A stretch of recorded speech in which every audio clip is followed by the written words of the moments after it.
Assalamualaikum warahmatullahi wabarakatuh. Perkenalkan, nama saya Agus Prayitno. Saya merupakan mahasiswa Universitas Pamulang, Fakultas Ekonomi Bisnis, Program Studi Manajemen. Pada kesempatan kali ini, izinkan saya mempresentasikan hasil tugas akhir saya yang berjudul Pengaruh Kebijakan Dividen dan Return on Equity terhadap nilai perusahaan studi kasus pada perusahaan subsektor perbankan yang terdaftar di Bursa Efek Indonesia periode tahun 2020 sampai 2024. Penelitian ini saya awali dengan melihat sektor perbankan yang merupakan salah satu pilar utama dalam sistem keuangan nasional yang memiliki peran vital dalam menjaga stabilitas ekonomi, mendorong pertumbuhan, dan memperlancar distribusi dalam dana perekonomian. Di tahun 2020 menjadi titik krusial bagi sektor perbankan nasional karena pandemi COVID-19 menimbulkan tekanan besar terhadap stabilitas keuangan. Perlambatan ekonomi yang tajam menyebabkan meningkatnya risiko kredit dan menurunnya aktivitas pinjaman yang berdampak langsung pada menurunnya laba bersih dan naiknya risiko kredit bermasalah atau non-performing loan. Masa pemulihan pasca pandemi sejak tahun 2021 menjadi tonggak penting bagi perusahaan perbankan untuk memperbaiki kinerja keuangan, memperkuat struktur permodalan, serta melakukan transformasi operasional guna beradaptasi dengan perubahan lingkungan bisnis. Dari data yang saya peroleh menunjukkan bahwa beberapa bank besar seperti Bank BCA, Bank Mandiri, dan BRI berhasil membukukan pertumbuhan laba yang kuat pada tahun 2022 dibanding tahun-tahun sebelumnya. Lalu dalam perkembangan lain, transformasi digital menjadi arus utama dalam industri perbankan Indonesia. Inovasi teknologi mendorong munculnya bank-bank digital baru dan mempercepat digitalisasi layanan keuangan. Lalu setelahnya, perusahaan berusaha memperbaiki nilai perusahaannya melalui berbagai macam cara. Ada kebijakan dividen dan penggunaan modal yang efisien untuk menghasilkan laba dan memulihkan nilai perusahaan di mata investor pasca pandemi. Lalu selanjutnya ada variabel penelitian. Variabel penelitian yang saya gunakan adalah variabel independen dan dependen.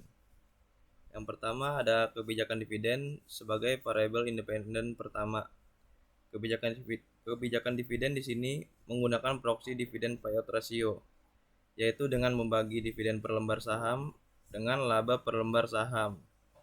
Lalu yang kedua ada return on equity sebagai variabel independen yang kedua. Return on equity menggunakan rumus laba bersih setelah pajak dibagi dengan total ekuitas. Dan yang terakhir ada variabel dependent, yaitu nilai perusahaan.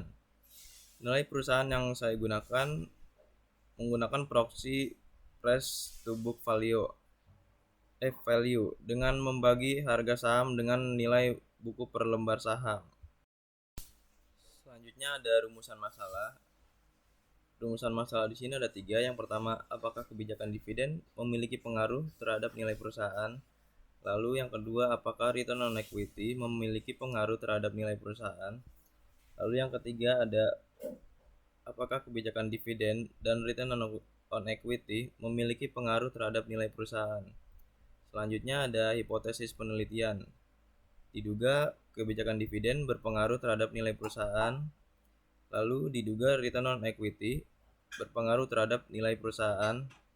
Dan selanjutnya diduga kebijakan dividen dan return on equity berpengaruh secara simultan terhadap nilai perusahaan.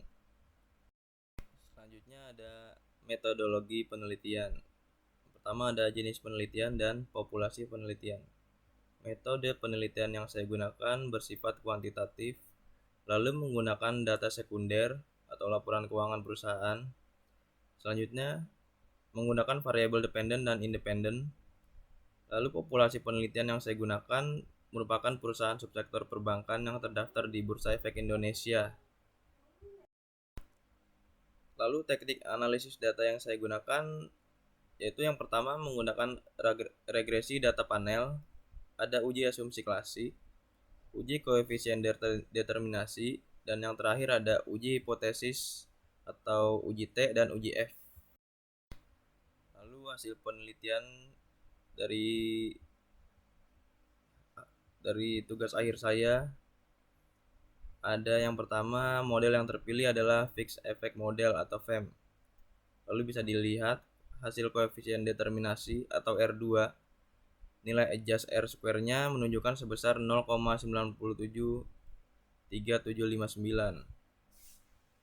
Lalu hasil regresi data panel Y sama dengan 1,364096 ditambah minus 0,016815 untuk X1 dan ditambah 3,839835 untuk X2. Lalu ada hasil uji T. Nah, X1 terhadap Y atau kebijakan dividen tidak berpengaruh terhadap nilai perusahaan dengan nilai probabilitas 0,8927 atau lebih besar dari 0,05.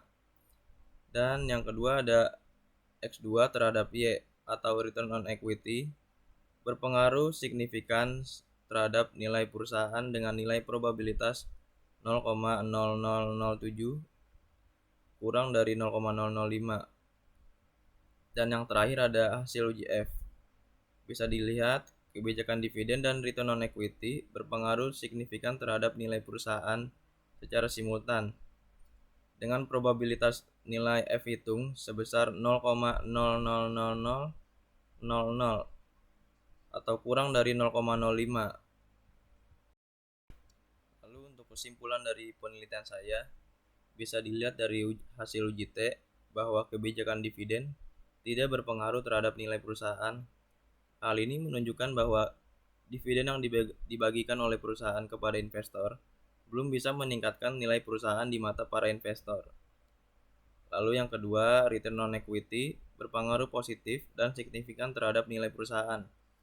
Hal ini berarti semakin tingginya laba yang dihasilkan dari modal oleh perusahaan dapat meningkatkan nilai perusahaan di mata para investor. Lalu yang terakhir, kebijakan dividen dan return on equity secara simultan berpengaruh positif dan signifikan terhadap nilai perusahaan. Ini menunjukkan pentingnya kombinasi antara kebijakan dividen dan return on equity dalam meningkatkan nilai perusahaan di mata para investor. Yang terakhir ada saran.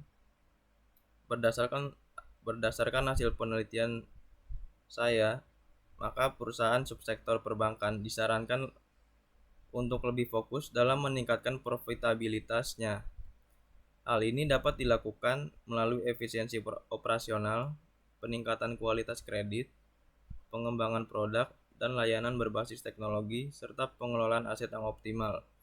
Meskipun kebijakan dividen tidak menunjukkan pengaruh signifikan terhadap nilai perusahaan di dalam penelitian ini, perusahaan tetap perlu menjaga konsistensi dan transparansi dalam kebijakan dividen guna mempertahankan kepercayaan investor, khususnya bagi mereka yang berorientasi pada pendapatan dividen. Terima kasih. Wassalamualaikum warahmatullahi wabarakatuh.